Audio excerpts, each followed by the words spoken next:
Olá a todos, sejam bem-vindos a mais um estudo na segunda carta de João. Eu sou o seminarista Gunter Nagel, sou seminarista na Igreja Presbiteriana da Freguesia do Ó, e esse é um estudo destinado aos grupos familiares. Então, caso você não seja de um grupo familiar e está assistindo essa mensagem, faça parte conosco. Nós daremos continuidade hoje, então, ao estudo da segunda carta de João, que se encontra lá no final do Novo Testamento. No último estudo, vimos o versículo 1 a 3 e hoje veremos versículos de 4 a 6. Mas antes de começar o estudo e fazer uma recapitulação de semana passada, vamos fazer uma oração pedindo direção de Deus ao nosso momento de estudo da Sua palavra. Deus bendito, nós te louvamos. Agradecemos porque o Senhor é um Deus santo, um Deus belo, um Deus poderoso, um Deus que faz tudo de acordo com a tua vontade. Nós te agradecemos porque nos dias que vivemos, apesar de serem dias de tribulação, o Senhor nos dá a graça, nos dá o privilégio de poder tentar manter de alguma forma nossas reuniões por meio dos recursos virtuais. Agradecemos pela inteligência que o Senhor tem dado aos seres humanos para desenvolver essas tecnologias. Agradecemos pela Sua palavra, que é o nosso alimento diário, aquilo que tem nos alimentado desde a fundação do mundo e continuará nos alimentando sempre. E agradecemos pelo Teu Santo Espírito, que nos ilumina e nos instrui em toda a verdade. É o que nós te pedimos, com gratidão em nosso coração, e te louvamos. Em nome de Jesus. Amém. Vamos dar início então ao nosso estudo, fazendo uma breve recapitulação da semana passada. Na última semana, eu fiz um estudo contando a origem da segunda carta de João, qual era o contexto dele, o que aconteceu naquela época que ele estava vivendo. Nós vimos que o apóstolo João era provavelmente já o último apóstolo vivo, já está escrevendo essa carta no final de sua vida, por volta do ano 85, 95 da era cristã. Então, ele já tinha muita experiência, tinha passado por várias tribulações, e já na sua velhice, já com toda aquela bagagem de sabedoria acumulada, ele continua sendo um pastor muito amoroso, ele continua sendo o apóstolo do amor, como ele sempre foi, graças a Deus que transformou a vida dele. E aqui nessa pequena carta, menor de todo o Novo Testamento, nós temos uma declaração de amor dele por uma igreja. Alguns vão pensar que, na verdade, é uma mulher, é uma senhora e seus filhos, um amor cristão, não estou dizendo um amor romântico de casamento, não é essa a ideia do texto, mas que eu sigo a interpretação, juntamente com outros estudiosos, de que esta carta foi escrita para uma igreja muito amada pelo apóstolo João, e também por aqueles que estavam na igreja que o apóstolo João estava pastoreando naquele momento. É tanto isso que o versículo 1 diz: ele escreveu essa carta à senhora eleita, um outro nome para a igreja, outra maneira de se referir à igreja, e aos seus filhos, a quem eu amo na verdade, e não somente eu, mas também todos os que conhecem a verdade. Então, tanto João como a igreja que ele pastoreava amavam aquela igreja que estava recebendo a carta. E vimos também que na semana passada que a ênfase do apóstolo João, no versículo 1 a 3, é uma das virtudes fundamentais, um dos termos mais importantes para João, que é o termo verdade. Nós vimos que essa verdade é o que fundamenta, é o que transforma, é o que modela o amor que nós devemos ter uns para com os outros. Então, na semana passada, nós vimos que o amor que João tinha, tanto ele como dos membros da sua igreja, pela igreja que estava recebendo a carta, era um amor baseado e fundamentado no amor. E isso mudava toda a vida deles. Nós sabemos, então, através do estudo da semana passada e da própria Escritura Sagrada, de que a verdade é o que deve modelar toda a nossa vida. A verdade é o que transforma o nosso ser. E a verdade, para o apóstolo João, para as Escrituras, não é um mero conhecimento intelectual. Você pode ler livros e mais livros e adquirir muito conhecimento.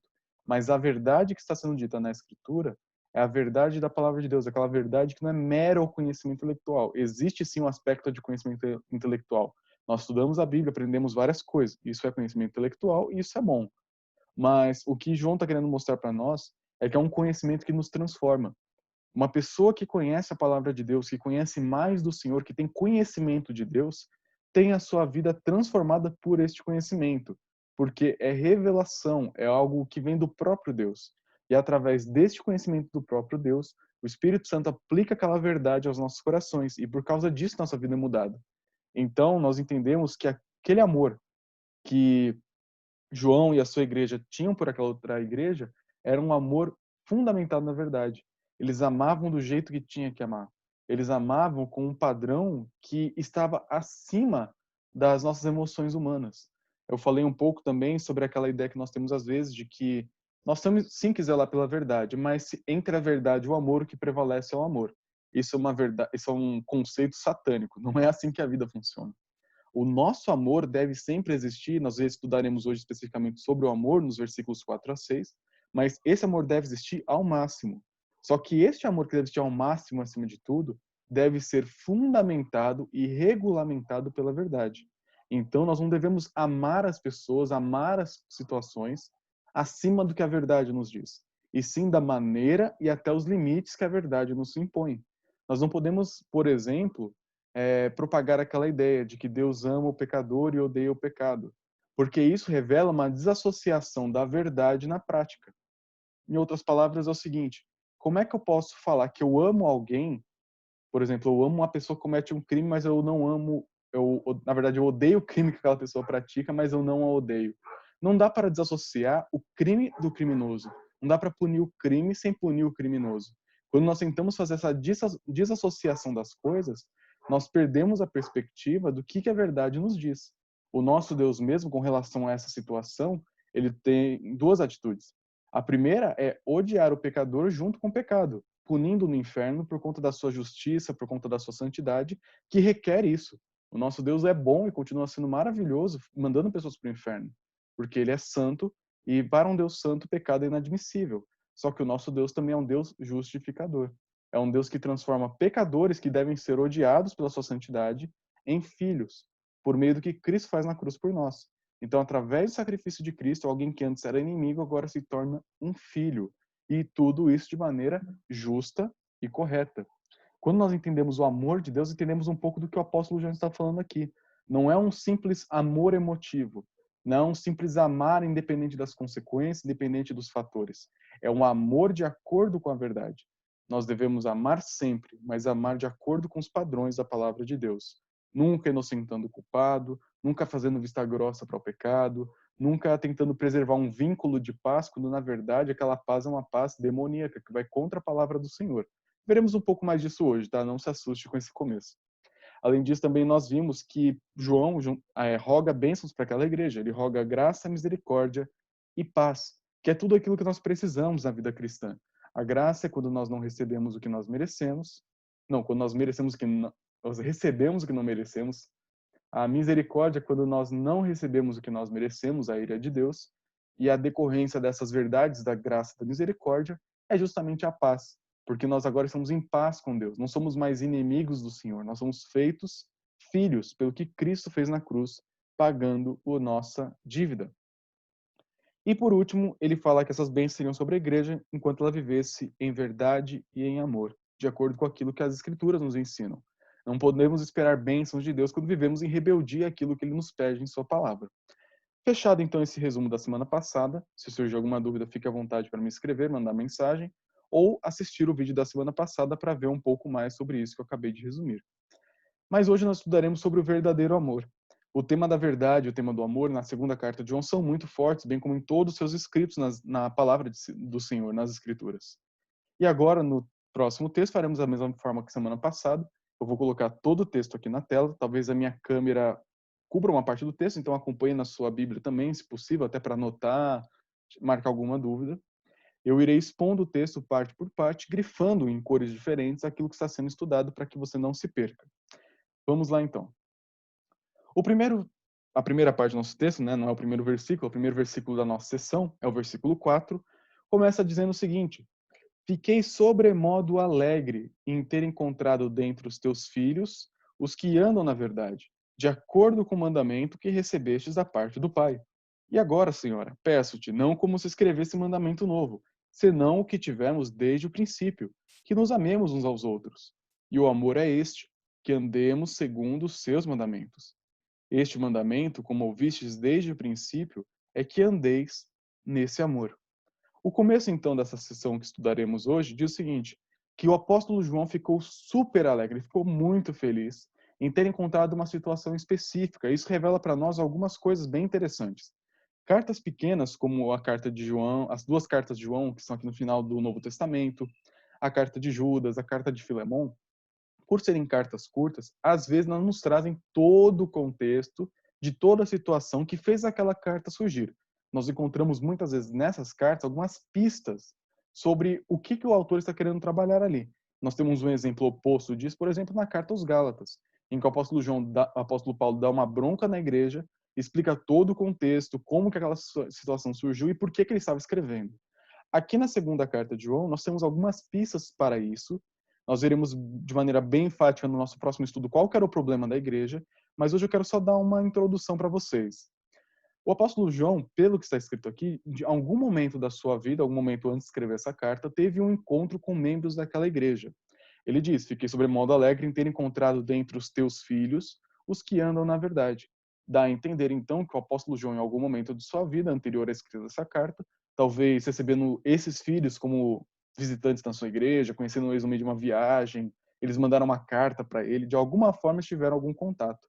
E esse contato que o apóstolo João teve com os membros da igreja que estava recebendo essa carta agora, trouxe para ele muita alegria. E essa alegria de todo pastor, essa alegria de todo ministro da palavra. Porque quando nós vemos que as pessoas estão seguindo a palavra de Deus, não necessariamente a nossa personalidade, nossas opiniões, nosso jeito de ser, isso é algo que nos deixa super alegres. E se isso alegra o coração de um pastor que é limitado e não consegue perceber toda a compreensão das coisas, imagina como o nosso Deus fica feliz em ver que os seus filhos, os filhos da luz, os filhos que foram salvos do pecado, esses filhos agora andam na verdade. Isso é algo que deve nos alegrar e nos estimular a fazer boas obras e viver a nossa vida de amor e obediência à palavra. Não simplesmente para deixar o nosso pastor, no nosso caso na freguesia do Al, o reverendo Alceu, feliz. Nós devemos nos importar e cuidar bem de nossos pastores. Eu também fico feliz, sou um seminarista, eu ministro a palavra para vocês também, e eu fico muito feliz quando vejo frutos daquilo que nós ensinamos a serem apresentados na vida de vocês. Isso alegra o coração de qualquer líder na igreja. Mas mais do que isso, nós devemos nos motivar a fazer aquilo que é certo para agradar tanto os nossos líderes, mas principalmente agradar o nosso Deus. Para mostrar para o nosso Deus, através de nossas atitudes, ele, claro que ele sabe de tudo, o quanto que nós valorizamos aquilo que ele tem nos ensinado. Como que aquilo que ele tem dado para nós não tem sido desperdiçado. Nós temos aplicado diligentemente todas as graças, todas as bênçãos que ele tem derramado em nossas vidas. Mas qual é o motivo específico que João está agradecendo a Deus e ficando muito feliz nesta carta?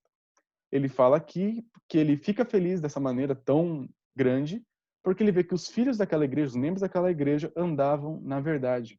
E esse termo andar na verdade é muito especial nas escrituras. Nós vemos isso nos escritos de Paulo e também nos escritos de João.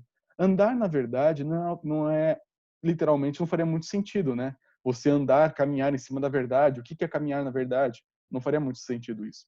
A ideia bíblica de andar na verdade é ter toda a sua vida pautada diariamente, continuamente, pelo padrão da verdade. Basicamente, é ter uma vida íntegra, uma vida modelada por aquilo que a Escritura nos revela. Então, o apóstolo João conhece os membros daquela igreja, talvez por carta ou talvez presencialmente, e percebe na vida deles frutos da verdade que estava modelando a sua conduta, a sua maneira de pensar, a sua maneira de falar, a sua maneira de amar, a sua maneira de sofrer, a sua maneira de fazer tudo na vida. E esse deve ser o nosso objetivo, buscar uma vida que permanece na verdade. Nós devemos pensar assim: qual que é o caminho que eu devo seguir na minha vida? Qual a estrada que eu devo seguir? A estrada da verdade. E fazer isso não é meramente falar, eu ando no caminho da verdade, mas é demonstrar diariamente através de nossas atitudes isso. E aquela igreja, e aqui tem algumas coisas bem sutis no texto, estava enfrentando um problema. Esse normalmente é o motivo das cartas serem escritas. Normalmente elas são escritas para resolver um problema que a igreja estava passando. Aqui neste versículo nós não temos explícito esse problema. Ele aparece no versículo 7 a 11, que estudaremos semana que vem. Mas aqui no versículo 4 temos algumas pistas, já sabendo do restante da carta, de como que eles estavam vivendo. Na igreja que recebe essa carta, existiam alguns falsos mestres, alguns homens que estavam ensinando uma doutrina errada, herética, uma doutrina que nós veremos em mais detalhes semana que vem, que negava a humanidade de Cristo, negava o seu corpo físico. E isso, posteriormente, nos primeiros séculos da igreja cristã, ficou conhecido como docetismo. É uma doutrina que vem da palavra grega dokel, que significa aparência. Era um grupo herético que pensava o seguinte: Jesus, o Cristo, né, o Jesus Cristo é divino. Só que ele não tem corpo humano. Ele tem divindade, mas corpo humano, não. Isso aí é algo muito estranho para nós. Por que eles pensavam assim? Eles bebiam da filosofia grega, e filosofia não é algo necessariamente ruim. quando ela é feita por uma perspectiva errada, ela pode ser extremamente prejudicial. Mas a filosofia que eles estavam bebendo é aquela filosofia grega que separava a matéria de, da parte metafísica, da parte espiritual, e colocava a parte espiritual como algo extremamente sublime e a parte física e material como algo extremamente ruim, impuro. Sabe aquela ideia que você talvez já tenha ouvido? De que nós estamos presos nesse corpo, que esse corpo pecaminoso, que esse corpo caído aprisiona as nossas almas. E quando nós morremos, nós nos libertamos deste corpo, ficamos livres, nossa alma fica pura, e ela vai até Deus em pureza e fica livre de tudo isso. Isso é um pensamento que eu já ouvi várias vezes da boca de cristãos, que não é correto. Isso é docetismo, isso é uma heresia. Porque quando o nosso Deus nos criou, lá em Gênesis 1, nós temos o relato que ele nos fez com corpo e alma. E quando ele viu toda a sua criação, ele disse, viu tudo quanto tinha feito e disse, é muito bom. Então, para Deus, o nosso corpo é tão bom quanto a nossa alma. O nosso corpo é tão especial quanto a nossa alma. O problema é, o pecado que afetou toda a raça humana nos traz várias consequências no nosso corpo e na nossa alma. Só que nós somos um pouco cínicos às vezes. Nós pensamos que os nossos pecados são consequências de nossos membros, de nossa fraqueza corpórea, como se a nossa alma fosse o supra-sumo da espiritualidade. Só que isso é uma mentira. Nós, por completo, somos caídos. Tanto a nossa alma como o nosso corpo são caídos. E somente pela cruz de Cristo há esperança para o nosso corpo e para a nossa alma. Por isso, quando um cristão morre, a sua alma vai para Deus, que a criou, o corpo vai para a sepultura, se desfaz, apodrece, é cremado, enterrado, tem o seu fim. Mas na ressurreição, isso aqui nós não podemos esquecer, Cristo vai pegar a nossa alma que está com ele, o nosso corpo vai ser ressurreto, glorificado e nós seremos unidos novamente. Porque o ser humano só é completo quando ele está inteiro. Só alma não é um ser humano inteiro, só corpo não é um ser humano inteiro. Nós somos uma unidade psicossomática, psique a alma e soma o corpo. Nós somos uma coisa completa do jeito que Deus nos fez. E Deus não comete erros. Esses hereges da igreja estavam defendendo que Cristo, dentro dessa perspectiva deles, não teve um corpo físico, porque isso implicaria que Jesus era menos santo do que ele deveria ser. Eles queriam ser mais santos, mais inteligentes do que Deus, falando que Deus pode ou não pode fazer.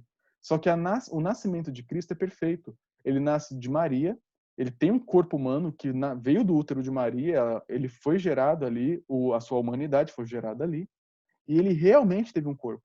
Se Cristo não tivesse um corpo, ele não poderia morrer em nosso lugar. Se ele não tivesse um corpo, como é que ele poderia falar depois para Tomé, olha, toca aqui, encosta aqui no meu lado? Um espírito não tem isso. E aqueles hereges defendiam essa teologia, uma teologia que negava a humanidade de Cristo. Então, o que o apóstolo João está falando para os membros da igreja é o seguinte, olha, eu fico feliz porque vocês andam na verdade. Vocês não andam na mentira. Vocês não estão seguindo o caminho desses hereges que eu vou combater nos próximos versículos. Vocês permanecem naquilo que é o correto. E ele mostra o restante do texto, de acordo com o mandamento que recebemos da parte do Pai. E esse mandamento será explicado no versículo 5 e 6. Mas o que quero enfatizar aqui para fecharmos a primeira parte é o seguinte: os cristãos devem ter a sua vida marcada pela verdade. Eles devem fazer oposição à mentira, não apenas com uma expressão verbal da sua boca. Ah, eu sou contra os hereges. Ah, eu sou contra esse docetismo que você falou agora há pouco. Ah, eu sou contra os testemunhos de Jeová, porque ensinam que Jesus não era Deus.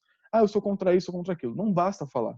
Nós precisamos andar na verdade. Precisamos demonstrar pela nossa própria vida aquilo que nós cremos. E essa é uma demonstração íntegra. Nós não podemos apenas demonstrar nossa vida cristã no domingo. Isso é ser um belo de um ator, um hipócrita, na ideia de Jesus nos primeiros séculos. Hipócrita era uma pessoa que colocava máscaras no teatro grego e fingia ser alguém que ele não é. Muitos de nós, às vezes, nós não necessariamente desse grupo, mas muitas pessoas que estão na igreja visível, às vezes, podem correr o risco de serem hipócritas. No domingo, estão lá, de Bíblia debaixo do braço, vivendo uma vida cristã maravilhosa.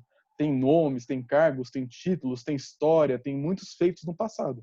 Só que na hora que você vê durante a semana o que a pessoa faz em casa no privado, você vê que não é crente de jeito nenhum, é só um belo ator.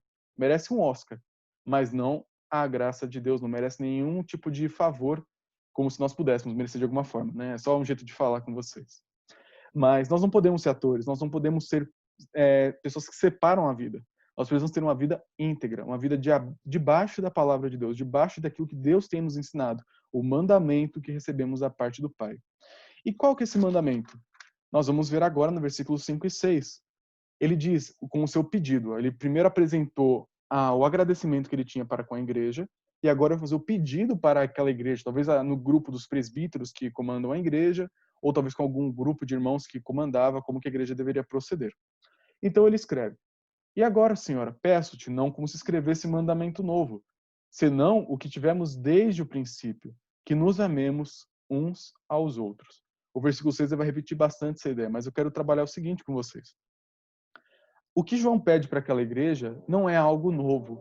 E por que ele está falando que não é algo novo? É simplesmente para, sei lá, tentar convencer através de algum tipo de maneira de falar daquela igreja fazer o que fala? Olha, eu não estou pedindo nada demais de vocês. Será que é isso que João tinha em mente?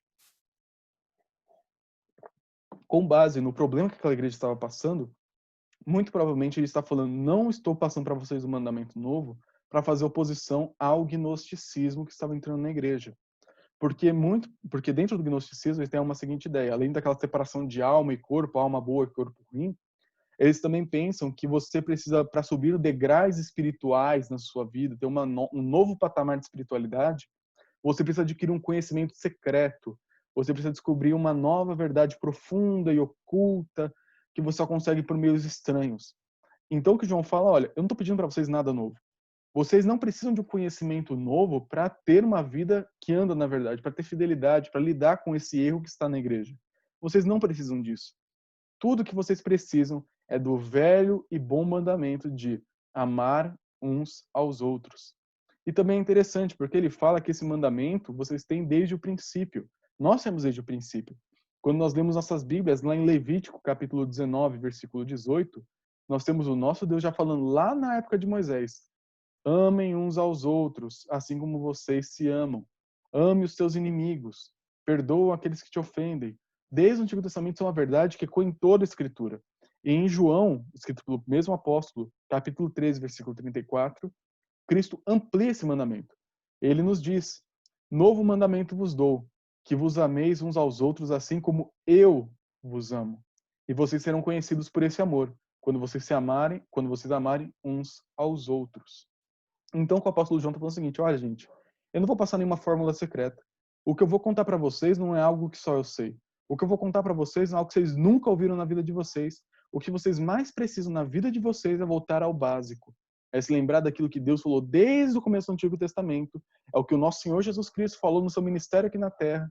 E é o que eu tenho repetido para vocês: amem uns aos outros. E o que significa amar uns aos outros? Parece que é bem fácil de entender essa ideia, né? Talvez você pode falar isso, né? E não precisa explicar muitas vezes. Mas tem algumas características do amor bíblico que nós precisamos compreender de maneira bem clara, bem sólida. O amor bíblico não é um amor meramente emocional. Em nossos dias, falar que eu amo alguém ou que eu sou muito amado por alguém significa que aquela pessoa tem um carinho, que tem uma afeição, que sente algo por mim. Sabe aquele casal de namorado, adolescente, jovenzinho, que vive apaixonado um pelo outro? Aqueles filmes românticos que o mocinho e a mocinha vivem apaixonados e até passam mal de tanto amor? O amor bíblico não é esse tipo de amor. Existe sim aspectos de sentimento, mas o amor bíblico é, em primeiro lugar, uma atitude, uma decisão de amar. É o que nós vemos, por exemplo, na cruz de Cristo. Quando o nosso Senhor se fez um bebê, quando ele cresceu, sofreu, padeceu tudo que ele padeceu, até o ápice do seu sofrimento na cruz, a sua morte e ressurreição, ele fez tudo aquilo porque ele queria. Jesus não foi forçado a fazer nada contra a sua vontade, porque a sua vontade, a vontade do Pai, a vontade do Espírito é uma única vontade. Não existe conflito entre a vontade do Filho, a vontade do Pai e a vontade do Espírito. Jesus queria e tinha bem claro qual era o seu plano. Nós estudamos isso no grupo familiar e peço que você se recorde daquilo que nós já estudamos. O amor que nós temos na Escritura é um amor de decisão. Eu sei o que é certo a se fazer e faço por amor, porque eu sei que é o correto a se fazer e porque eu sei que é aquilo que Deus exige de mim. Só que também não é uma mera obediência, porque nós temos um sério problema, e nós fazemos isso constantemente, de ir para os dois opostos, os dois extremos. Ou é um amor meramente emocional, que eu falo o que eu sinto, que eu falo o que eu amo, mas na prática eu não faço nada, ou um amor que só quer fazer o que tem que fazer e esquece que existe também uma parcela de sentimento. O amor bíblico é primariamente uma decisão, uma atitude consciente determinada de fazer o que é certo, mas não simplesmente por fazer, mas fazer porque nós amamos a Deus acima de todas as coisas e porque nós amamos ao próximo como a nós mesmos. Esse é o amor bíblico. É o amor que você tem que falar assim, eu, Gunter, decido, eu vou amar a minha esposa. A esposa, a Maísa, vai falar, eu, Maísa, decido amar o meu marido. E por que nós fazemos isso? Simplesmente para obedecer a Deus? Não somente, mas principalmente por isso.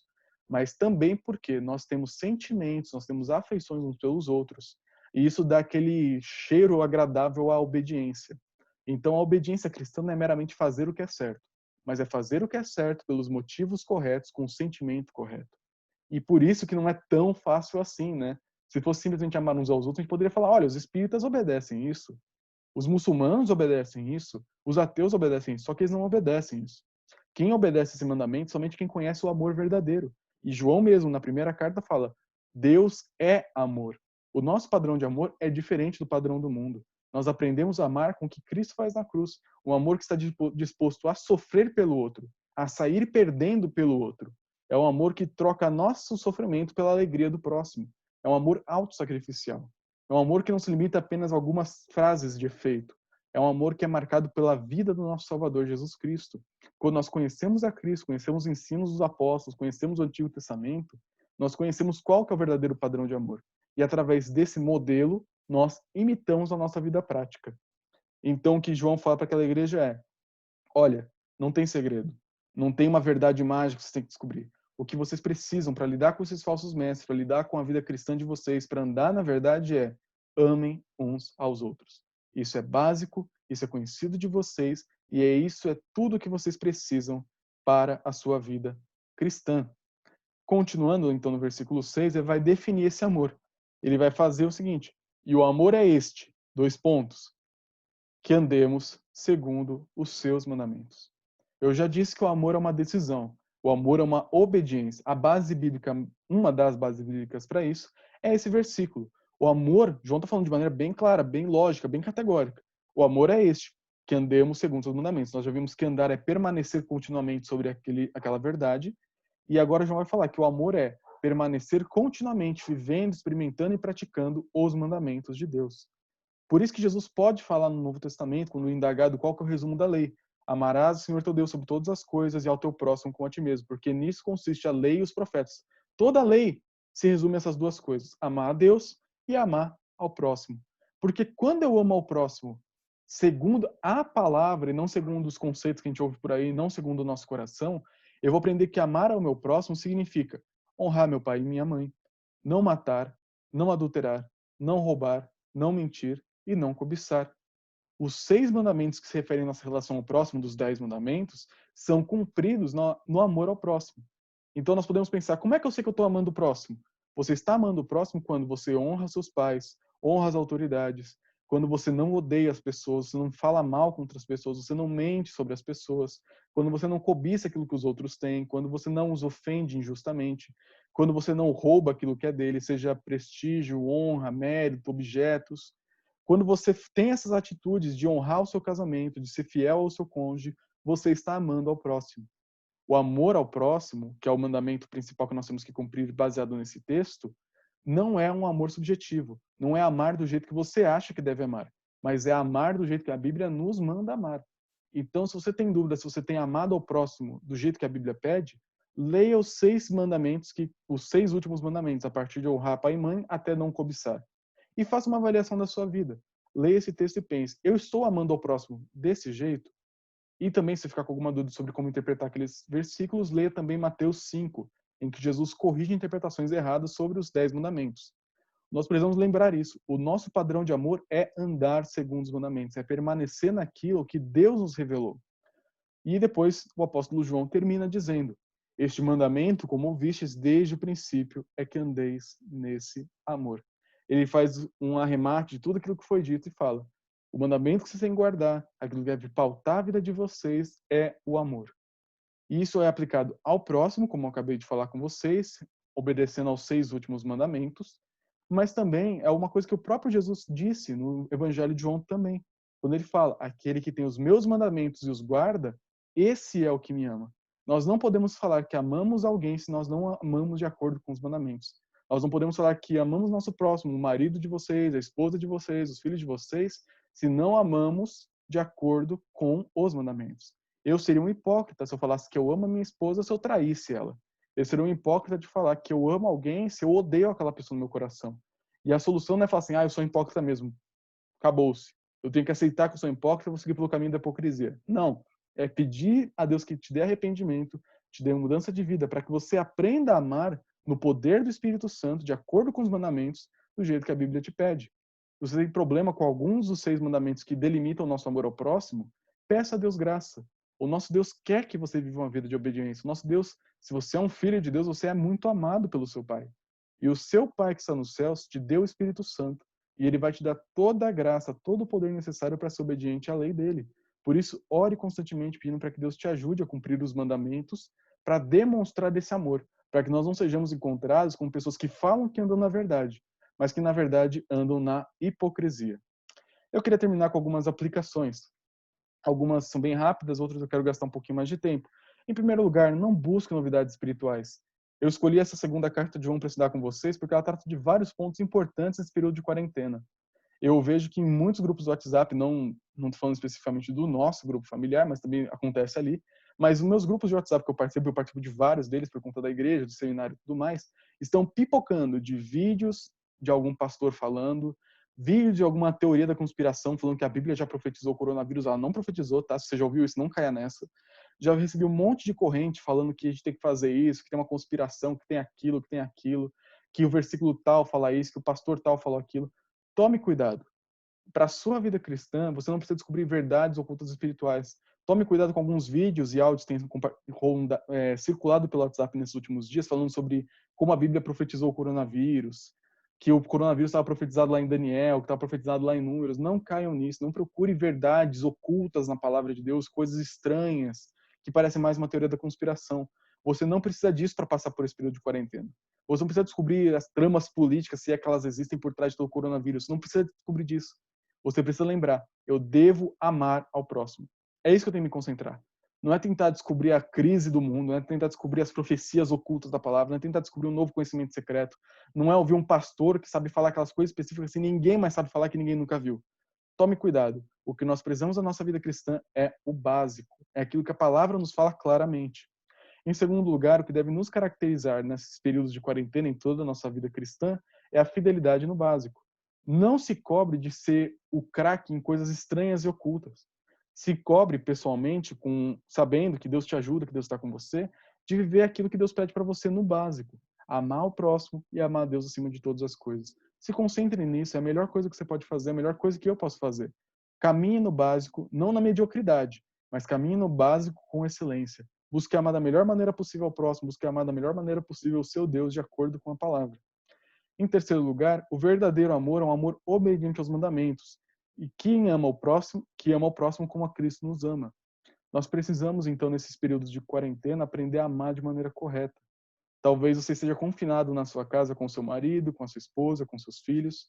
Talvez os seus relacionamentos familiares não sejam lá essas coisas. Talvez você esteja passando por períodos, talvez, de tortura, de ter que ficar com a sua família tanto tempo. Tem muita gente que está reclamando disso, infelizmente. Não estou falando de vocês no grupo, mas nas mídias em geral, virou até piada isso.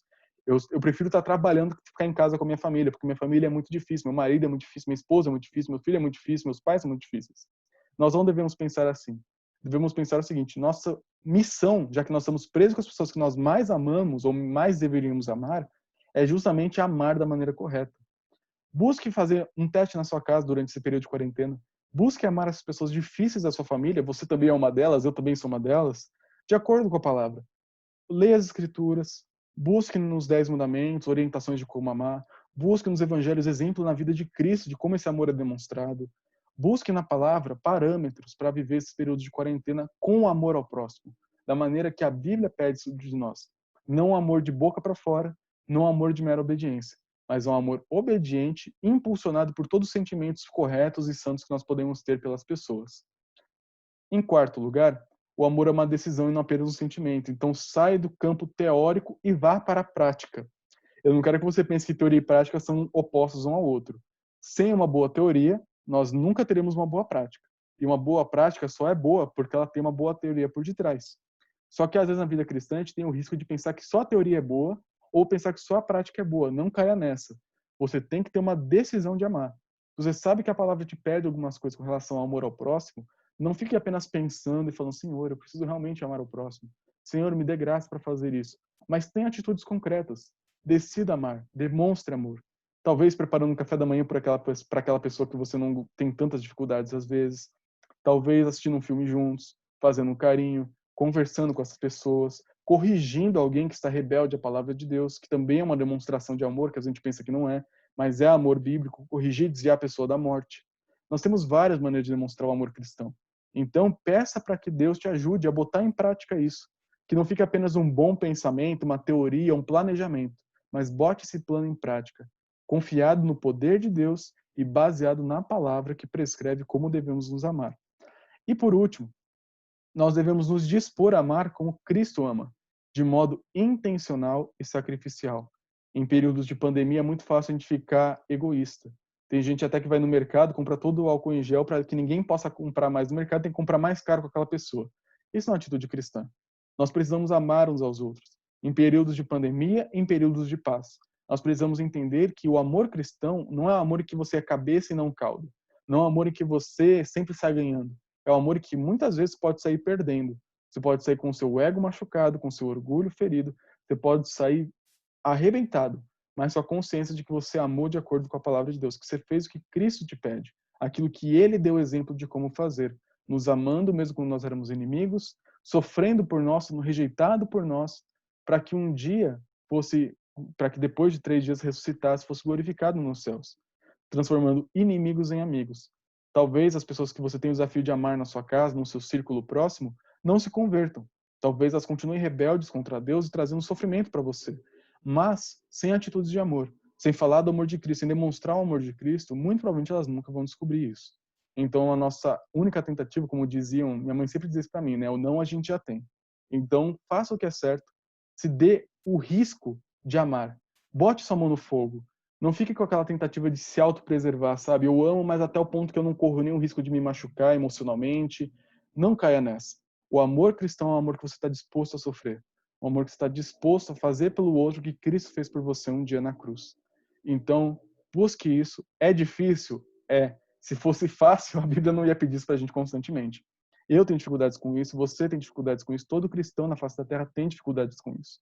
Mas saiba que o nosso Deus está conosco. O Deus que pede para você amar é o próprio amor. O Cristo que pede para você sacrificar pelo próximo, deu o próprio exemplo sacrificando. E deu o seu Santo Espírito para habitar em nós e para que através de nós ele faça as suas obras nessa terra. Por isso, não viva uma vida legalista pensando que tudo depende de você. Ore, confie no poder do Espírito Santo e faça o que tem que fazer, mas faça com coragem e na dependência do poder de Deus. Vamos terminar com uma oração?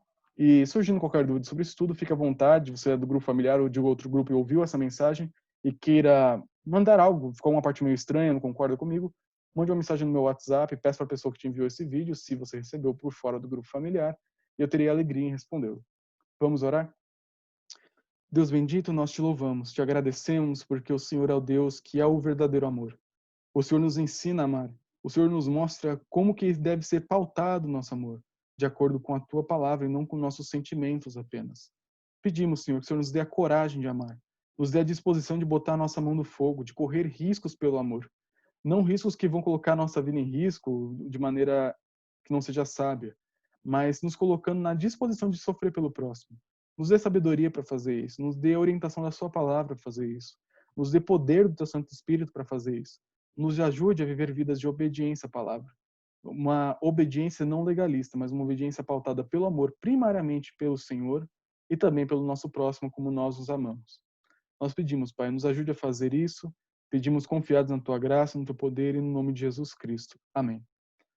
Fiquem com Deus. Esse é nosso segundo estudo na segunda carta de João. Semana que vem nós continuaremos com os versículos 7 a 11, onde aprenderemos como lidar com os falsos mestres, lidar com ensinos errados dentro da igreja. Fiquem com Deus. Estou com saudade de vocês do grupo familiar nesse dia 8 de abril. Espero que em breve nós possamos reunir novamente. Um abraço. Fiquem com Deus.